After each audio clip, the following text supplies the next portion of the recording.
Imagine a company's CEO, right, stepping up to the earnings podium and just happily announcing that they intentionally lost over 5% of their sales. Yeah. Like they threw away $1 million worth of perfectly good product and they're actively shutting down factories.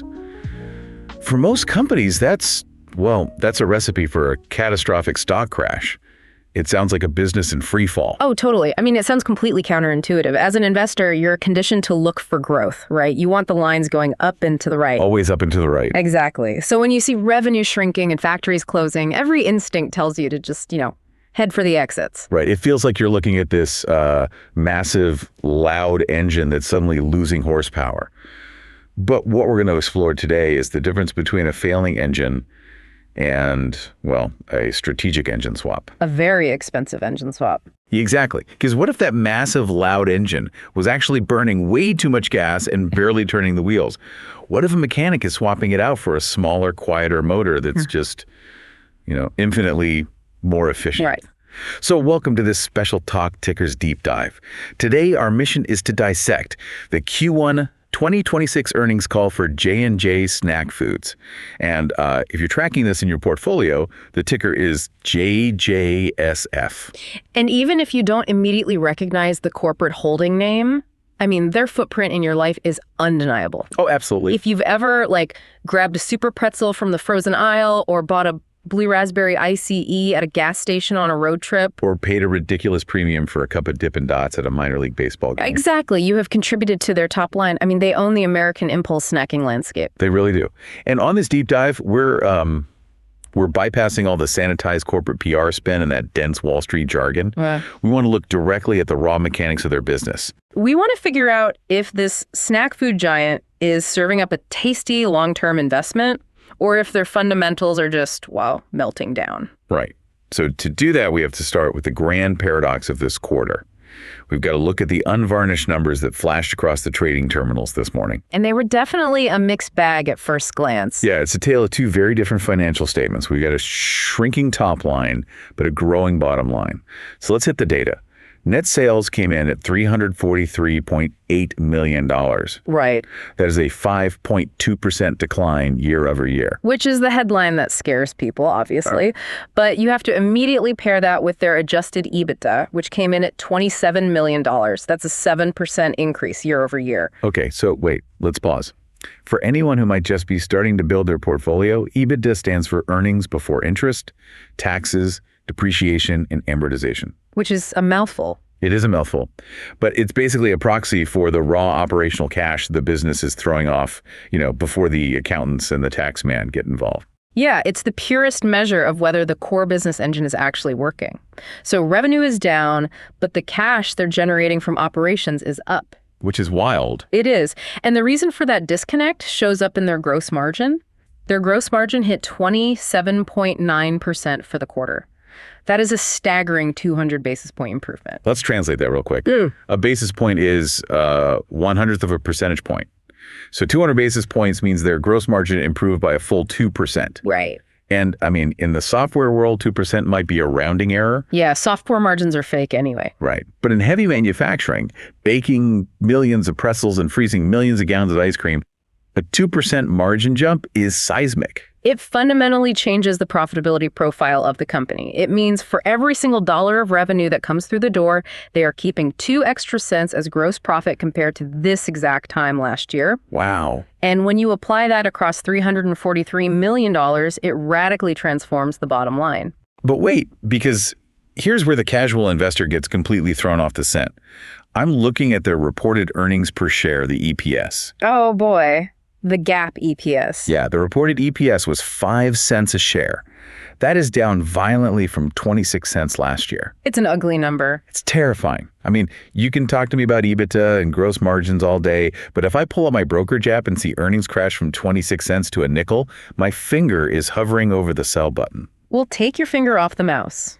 This is exactly why retail investors need to understand the difference between GAAP accounting and adjusted metrics. Okay, lay it on us. So GAAP stands for Generally Accepted Accounting Principles.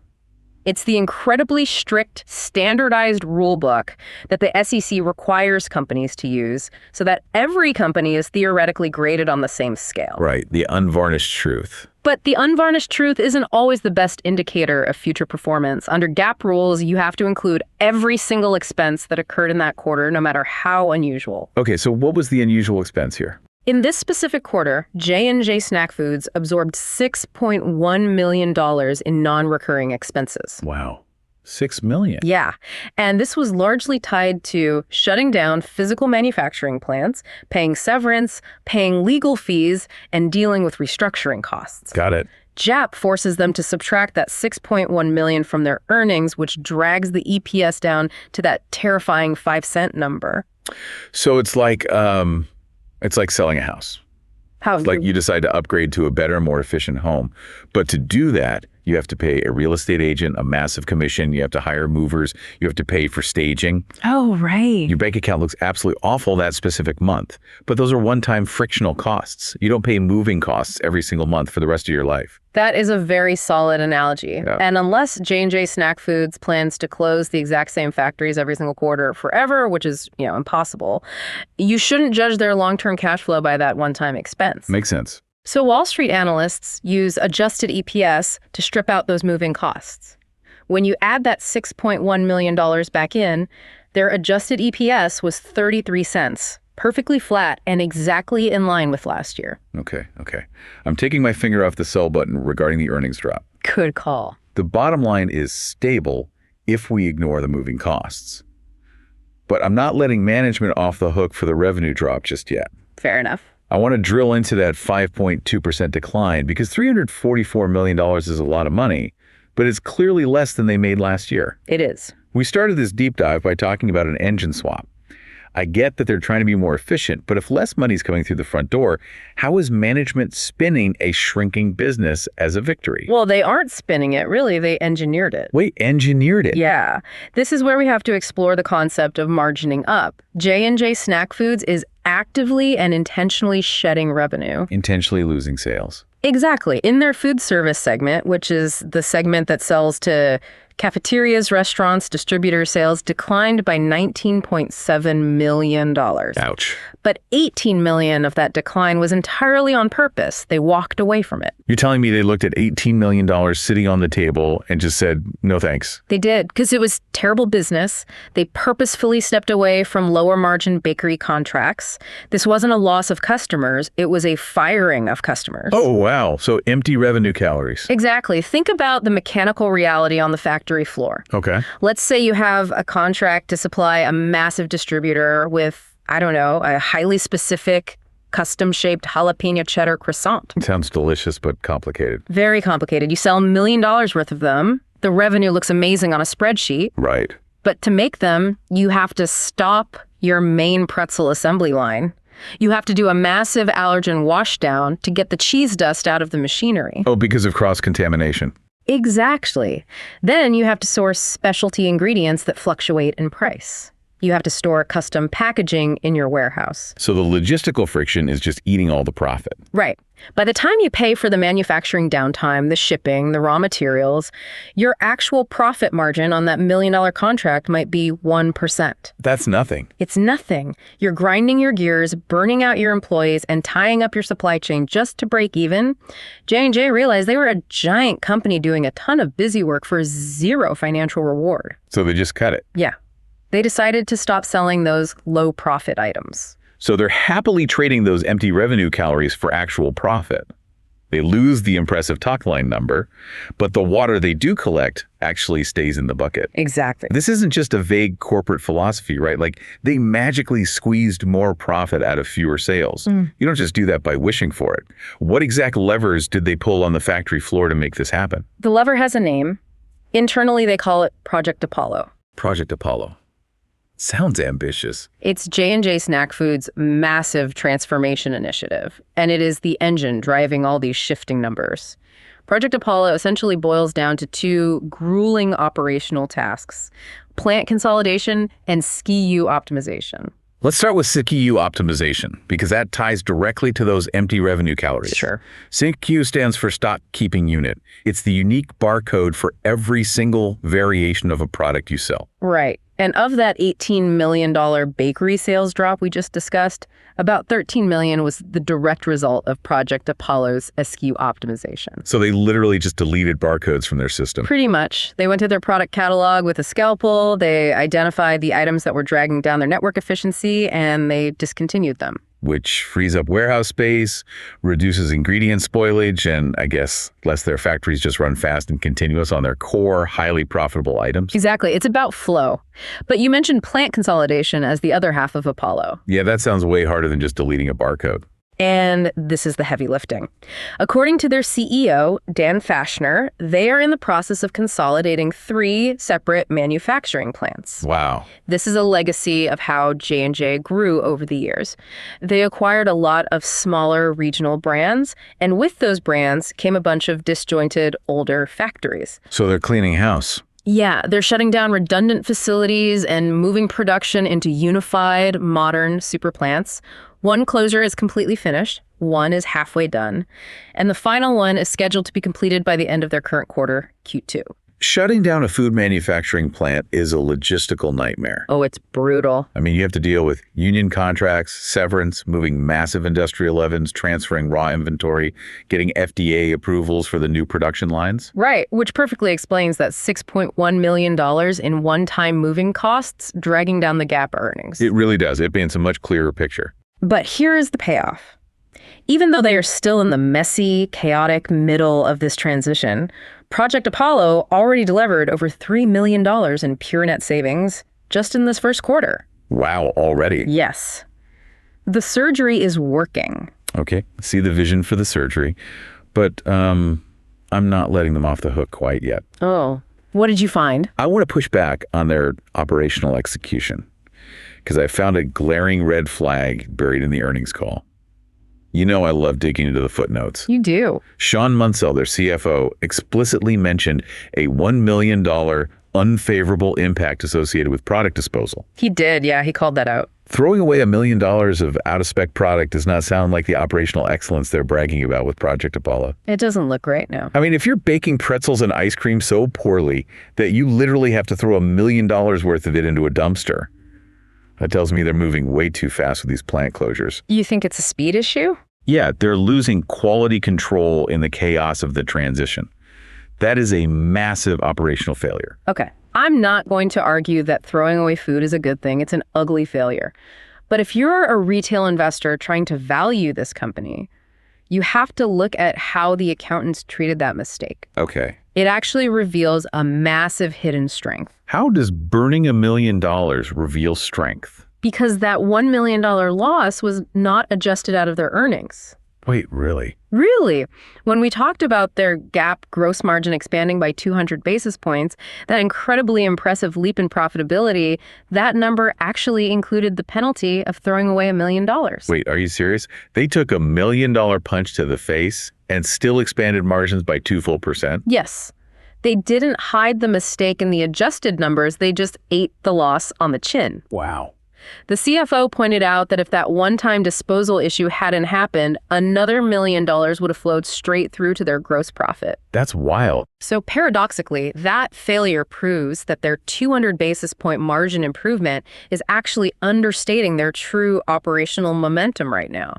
If they can fix that quality control hiccup, the margins are going to explode even higher. Okay, you got me. That completely reframes my perspective on that metric. It's all about context. It really is. If they can post those kinds of margin improvements while simultaneously, tripping over their own shoelaces during a factory move, the underlying business is incredibly strong. Exactly. Speaking of the underlying business, let's look at what is actually selling. Let's talk about the healthy revenue, the categories that are winning. Pretzels are the absolute standout here. The momentum is undeniable. Yeah, soft pretzel sales were up 6.9% in food service, driving an extra $3.6 million in revenue just in that specific category. That's a lot of dough. Literally. And on the retail side, the frozen boxes you buy at the grocery store pretzel sales were at 4%.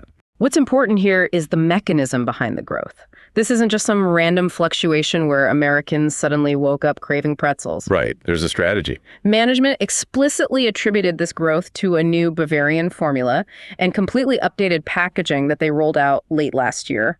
And they're seeing real market dominance. They didn't just grow alongside the industry. They actively took a 1.8% market share increase in food service over a 13-week period ending in December. That's aggressive. In a mature category like baked goods, stealing almost 2% of the total market from your competitors in 3 months is huge. They also just launched new Bavarian bites and twists at a major movie theater chain. It proves that even with a legacy product, Super Pretzel's been around forever, you can still find ways to innovate the formulation, update the branding, and win new distribution contracts. Definitely. But pretzels aren't the only bright spot. The frozen treats division has a massive winner. Oh, we have to talk about Dogsters. Dogsters. Frozen dog treats. Yes. For anyone who hasn't seen these, Dogsters are frozen treats made specifically for dogs, but they're sold in the regular grocery store freezer aisle right next to the human ice cream. And they are absolutely crushing the market. Dogsters is the MVP of their frozen novelty segment, with volume growing by over 20% this quarter alone. 20% volume growth is insane for a freezer item. It is. This is a perfect example of riding a massive macroeconomic tailwind. If you follow consumer trends, the humanization of pets is one of the strongest forces in retail right now. Oh, absolutely. Millennials and Gen Z are delaying having children, and they are spending astronomical premiums to treat their dogs the way previous generations treated kids. They're buying their golden retrievers better ice cream than they buy for themselves. Exactly. J&J Snack Foods is perfectly positioned to capture that discretionary spending, and they're leaning into it heavily. They launched a new Dogster flavor profile late in Q1, and they have another product launch scheduled for Q2. It's brilliant marketing. We should also mention Diffendots, which grew sales by about 4% across their traditional footprint retail, theaters, amusement centers. Solid, steady growth. Yeah. But to be a smart retail investor, you have to look at the whole board. It wasn't all sunshine and Bavarian pretzels. There were some significant headwinds this quarter that actively suppressed their revenue. And in fairness to management, a few of these massive headwinds were completely outside of their control. We have to talk about the macro factors affecting consumer wallets. Right. Management called out 2 specific events: a government shutdown scare and a temporary pause in SNAP benefits. SNAP being the Supplemental Nutrition Assistance Program. Now, at first glance, I wouldn't immediately connect government food assistance to a company that sells amusement park ice cream. How does that ripple out to J&J Snack Foods? It shows up instantaneously in the retail syndicated data. Management noted a very distinct sharp dip in their dollar sales right in mid-November, perfectly timed with that pause in SNAP benefits. Right. Yeah, and the hardest hit category was their frozen novelties in grocery stores. Oh, because it's purely discretionary spending. Exactly. When household budgets tighten abruptly, especially for lower-income consumers relying on government assistance, premium frozen snacks are the very first thing left out of the grocery cart. That makes total sense. You buy bread, you buy milk, you skip the Luigi's Italian ice. Exactly. It proves how sensitive the retail consumer currently is to macroeconomic shocks. And speaking of discretionary spending taking a hit, the other massive headwind was the theatrical slump. The overall movie box office performance was down an estimated 10% compared to the prior year. Which is a brutal one-to-one correlation for J&J. Yeah. They are a massive foundational supplier of movie theater concessions. They supply the IC machines, the soft pretzels, the churros, the Diffendots. All the high margin stuff. Right. So if the box office is down 10%, that means 10% fewer people walking past the concession stand. It's a direct hit to their top line that no amount of SKU optimization can fix. So we have a clear picture of the present. We know why revenue dropped. We know how margins expanded. We know what people are buying. Right. But on Talk Tickers, we always remind you that the stock market is a forward-looking machine. It doesn't care what you did yesterday. It only cares about the cash you're going to generate tomorrow. Very true. So let's look at what management is promising for the rest of 2026 and beyond. The entire future narrative hinges heavily on the continued rollout and completion of Project Apollo. We mentioned the $3 million in savings they just realized. Yeah. But the ultimate target, The fully realized annual run rate for Project Apollo is $20 million in pure operating income improvements. Okay, but when do they actually cross that finish line and deliver that $20 million? Because management loves to dangle future savings that somehow, never arrive. Fair point, but the CFO laid out a very measurable timeline. Let's hear it. The plant consolidation portion, which accounts for $15 million of that $20 million goal, is expected to hit its full run rate in Q2. That is the current quarter they're operating in right now. Because that third and final factory shutdown will be complete. Correct. The heavy lifting of physically moving the machinery is ending. So what about the rest? The remaining $5 million in projected savings comes from optimizing distribution networks and reducing general and administrative expenses. Management expects that final piece to ramp up in Q3 and hit its full stride by Q4. Okay, so by the end of this fiscal year, they should be firing on all cylinders with that massive $20 million benefit permanently baked into their margin profile. Exactly. That is exactly what you want to hear as an investor. A specific dollar amount tied to a specific calendar quarter. Yep, accountability. But what about the revenue expectations? We know they're actively shrinking the top line to margin up, but they can't shrink forever. How long does the revenue bleed last? Management was very transparent about this too.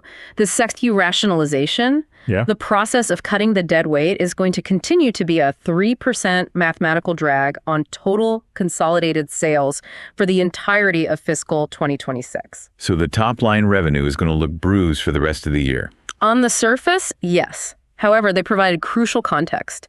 They expect low single-digit growth for the rest of the year on the remaining portfolio. Oh. The core, healthy part of the business is actively growing. And once they finish cutting out the bad SKUs at the end of 2026, they are officially guiding for a 3 to 4% total sales increase in fiscal 2027. The narrative is clear. 2026 is the year of operational discipline and taking the medicine. Right. And 2027 is the return to top-line growth, but with a vastly superior, highly profitable engine. And it seems like they're getting some serious help from the macroeconomic environment as well. The headwinds that crushed them last year are starting to look like massive tailwinds. Commodity pricing is the biggest factor here, isn't it? Oh, massively. If you think back to last year, the food industry was absolutely decimated by the cost of ingredients, specifically eggs and cocoa. Right. The national egg shortage was front page news, and cocoa prices hit historic highs. Exactly. And if your primary business is baking pastries and making chocolate-flavored treats, those commodity spikes destroy your gross margins. But Dan Fashner highlighted on the call that they expect commodity pricing to flip.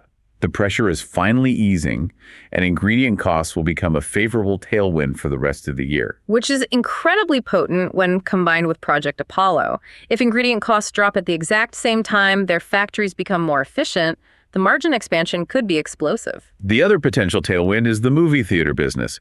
They took a 10% hit this quarter, but the upcoming movie slate looks like a concession stand's dream. The economics of theater concessions are fascinating because they are heavily dependent on the genre of the movie playing. How so? Well, a critically acclaimed 3-hour indie drama might sell out the theater, but adults watching a sad drama don't typically buy massive blue raspberry ICEs and giant pretzels. Yeah, that's true.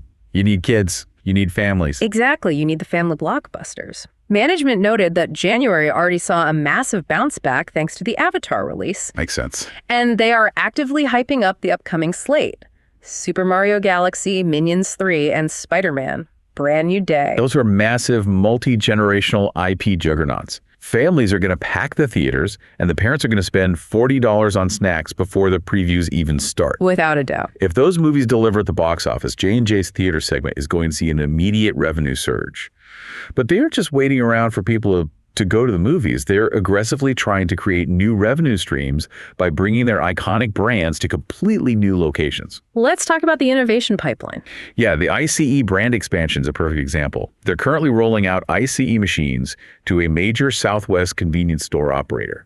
But more importantly, they've expanded a test program with a major West Coast quick service restaurant, a QSR fast food chain. Getting a permanent ICE machine installed inside a massive fast food drive-thru operation would be a monumental recurring revenue stream. Huge. It completely shifts the product away from being a rare amusement park novelty and turns it into a standard everyday beverage option. It increases the frequency of purchase exponentially. But this brings us to a massive strategic debate, and I'm not going to let this slide easily. Oh boy. Why is it? They made a huge announcement regarding Diffendots.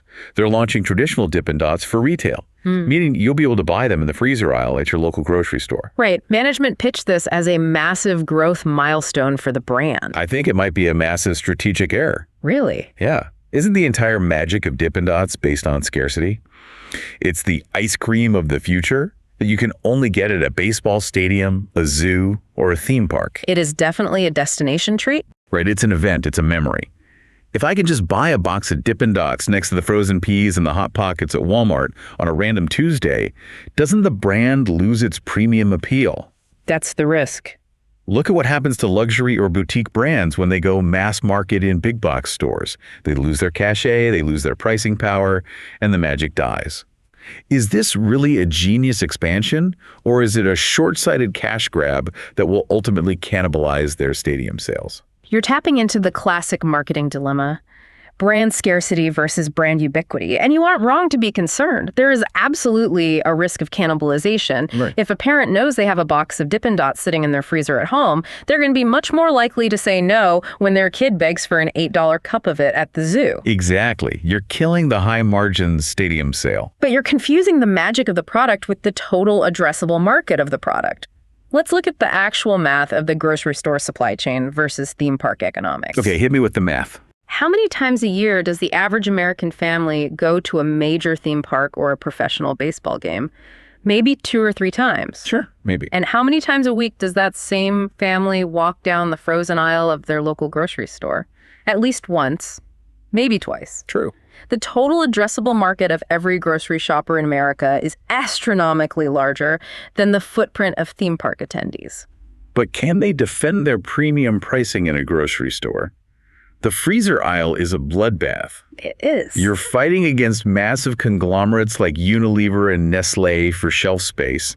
You have to pay slotting fees just to get on the shelf. It is a brutal environment, but J&J Snack Foods already knows how to win in the grocery freezer. They aren't a startup. They dominate the frozen novelty space with Luigi's Italian Ice. And as we just discussed, they're seeing 20% volume growth with Dogsters. That's a good point. They do know the aisle. They have the distribution network, they have the relationships with the grocery buyers, and they know how to manage slotting fees. So your argument is that the sheer volume of selling hundreds of thousands of units at a grocery store will massively outweigh the loss of a few high-margin stadium sales. Without question.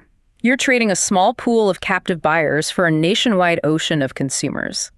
Yes, it dilutes the exclusivity of the brand, but from a purely financial perspective, unlocking a completely new, massive distribution channel for a universally recognized brand like Dippin' Dots is a monumental win for the balance sheet. Okay, you make a compelling case for the total addressable market.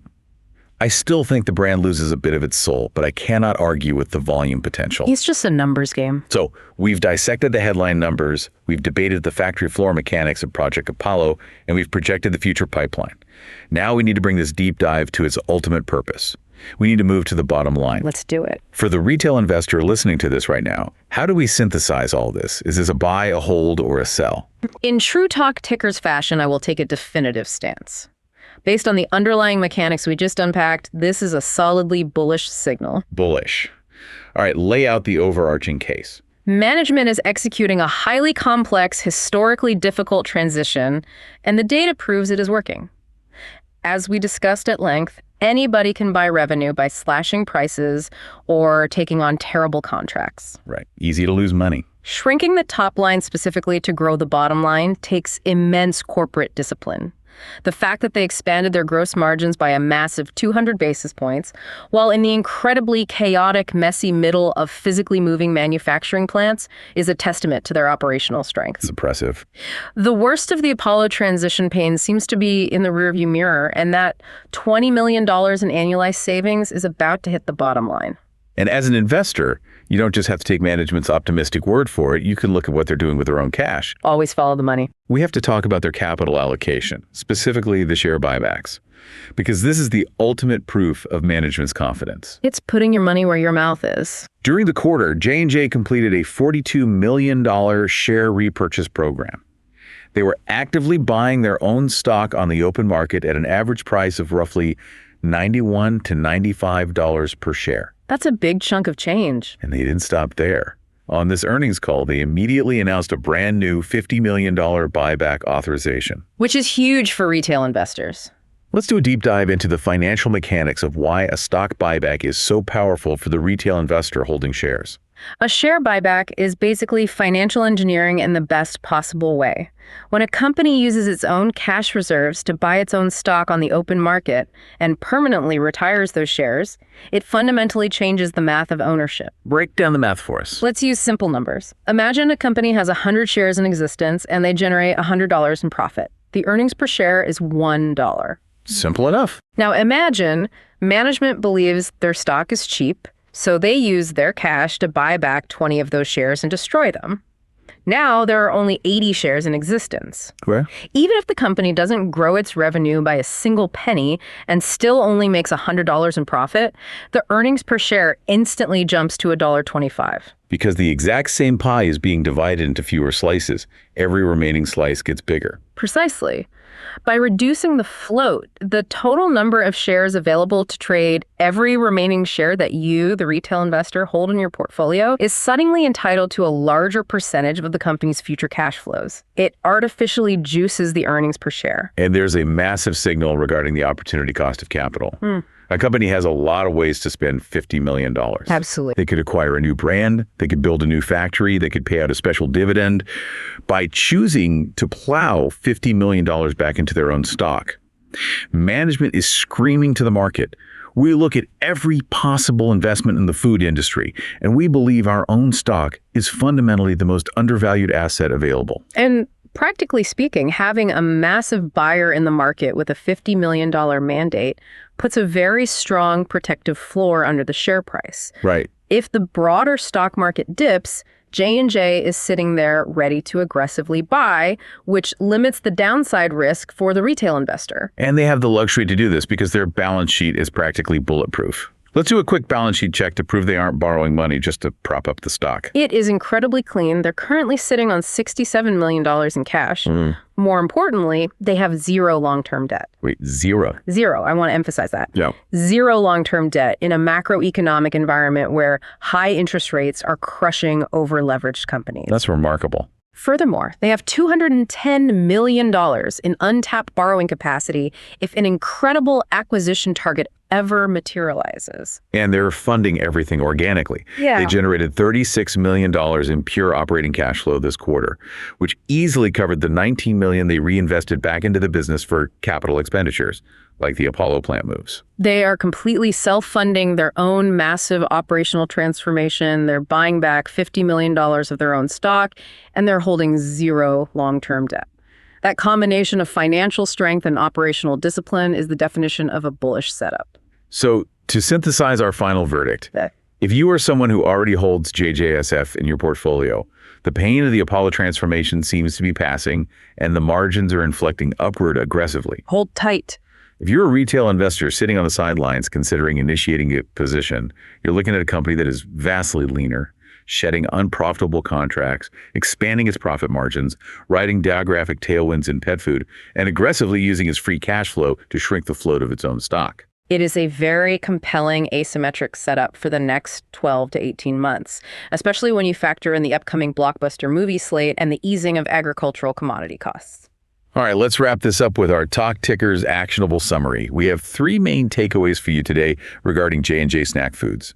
Number 1, top-line revenue is down by design. Don't panic. Right. Do not panic at the 5% drop. Yeah. They are actively cutting dead weight and empty revenue calories through Project Apollo's SKU optimization. Number 2, margins and EBITDA are up significantly, proving that their strategy of margining up and sacrificing bad revenue for good profit is actually working. It really is. And number 3, they have a fortress balance sheet with zero long-term debt and a brand new $50 million buyback program that will mathematically juice future earnings, making this a very compelling story for retail investors. It is a masterclass in prioritizing quality over quantity when it comes to corporate earnings. But before we sign off, I want to leave you, the listener, with a final provocative thought to mull over as you analyze this stock on your own. J&J Snack Foods is banking heavily on a massive rebound in movie theater attendance, explicitly tying their short-term hopes to upcoming family tentpole films like Super Mario Galaxy and Minions 3. Yeah, they need those theaters packed to sell ICEs and pretzels. But if the rise of premium streaming continues to permanently alter how American families consume entertainment, if parents decide it's infinitely cheaper and easier to pay $30 to stream a blockbuster on their couch rather than spending $150 on tickets and concessions, will J&J's aggressive push into convenience stores and grocery retail aisles be fast enough to offset a potential permanent, long-term decline in their traditional theater stronghold? It is the ultimate race against time for their legacy distribution model, and it's the key metric every investor should be watching closely over the next 5 years. It really is the existential question for the brand. So, the next time you see a massive top-line revenue number making headlines on CNBC, remember to look past the sheer volume. Ask what's underneath it. Ask yourself, is that engine actually translating fuel into forward momentum, or is it just burning gas and making noise? Because sometimes, as J&J is proving, a smaller, highly tuned engine is exactly what your portfolio needs to win the race. Well said. Thank you for joining us on this deep dive. Go check your portfolio, stay curious, question the headlines, and we will see you next time.